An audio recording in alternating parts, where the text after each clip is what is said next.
I learned shortly thereafter the whole story of these angels who had come to visit Sis, and she said to me, the angel has come twice, Mark, and the angel only comes at Christmas time. And the angel is only here when my whole family is here together. And the thing is, when you've got 10 grown kids and they've all got spouses and children, it's really hard to get them all together in one place. You all know that, trying to organize your families. But 2 times since Scott and Sis's kids had all been grown, 2 times they had managed to coordinate Christmas Day that everybody could come to their house and be together. And on both of those occasions, apparently, when everyone left, the imprint of the angel's wings were on the wall. And so Sis said, when my family is all together, an angel comes to visit us. There was great division in that community over Sis's angel.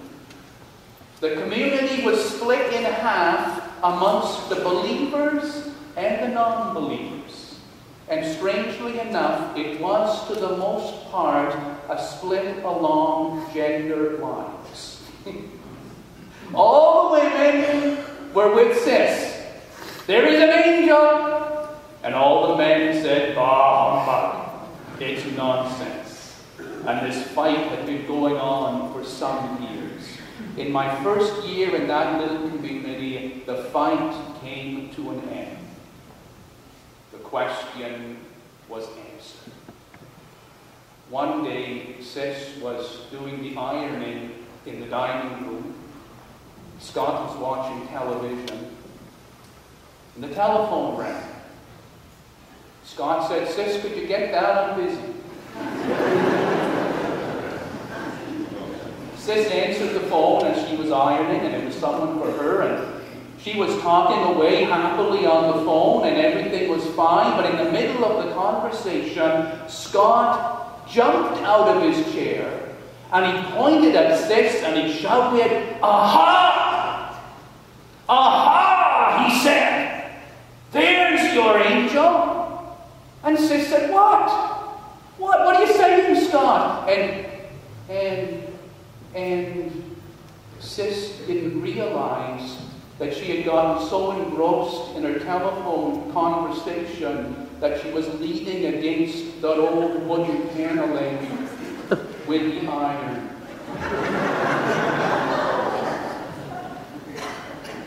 And even though she looked, and the tip of the iron was a slightly different shape than the wingtips on the wall, she knew this was a new iron, and it just made sense that the old iron would have been that shape. And she looked at it, and she was so sad and broken-hearted. She felt she had to go out and tell the people in the village the truth about the angel that never was. But of course, by the time she got out there, Scott had already told everybody.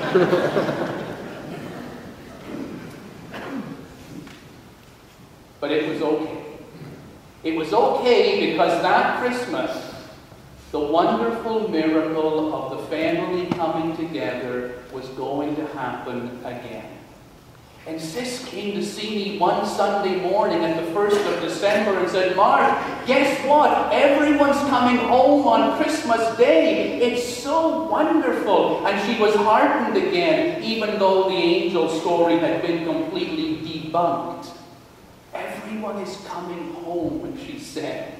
We're going to be together on Christmas Day. It's so wonderful. And so in the week before Christmas, she began to prepare that house. And to get all those people in was a tough job. She had to totally rearrange all of her dining room, taking some of the furniture out and taking living room furniture out so they could stretch out some borrowed tables from the dining room all the way into the living room, and they moved the china cabinet to the other wall, and there was a great big heavy cut glass mirror that they took off one wall and put it on another. And then to make the room look bigger, Scott and Sis took all the curtains off the living room windows, and then they polished the windows until they were absolutely glistening clean and beautiful. And now they were ready for the family to come home. And they did. And on Christmas Day, all of Scott and Sis's children and their spouses and their children gathered at the table in this long line extending almost all through the house, crowding it, filled with joy and wonder and glory. And Sis was absolutely thrilled and excited. And they shared together the greatest Christmas meal that they had ever had. And then they cleared off all those tables and they brought out the pie. Blueberry pie and strawberry pie and lemon meringue and apple and mincemeat pie, which incidentally in Nova Scotia often consists of bear meat and deer meat. That's something I found out unwittingly, but that's another story. And they brought out the pies and they served them, and they were all just about to eat their pie when all of a sudden,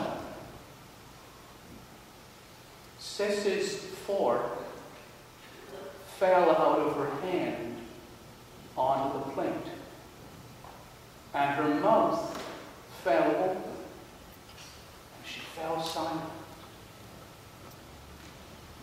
And the family began to look at her with grave concern. "Mom," they said, "Are you all right?" And there was no answer. And one by one they looked at Sis and they said, "Mom, are you okay?" They saw that Sis was staring at the wall. And so one by one, the sons and daughters and the grandchildren looked towards the wall as well. And when they saw what Sis was looking at, one by one, they dropped their forks and their mouths fell open. On the wall, beside the place where there were 2 imprints of the tips of angels' wings, a 3rd set of wings was appearing before their very eyes. There was dazzling light around them. Tendrils of smoke rolled up the walls across the ceiling. And the wingtips were burned into the wall beside the other places where the marks were already visible.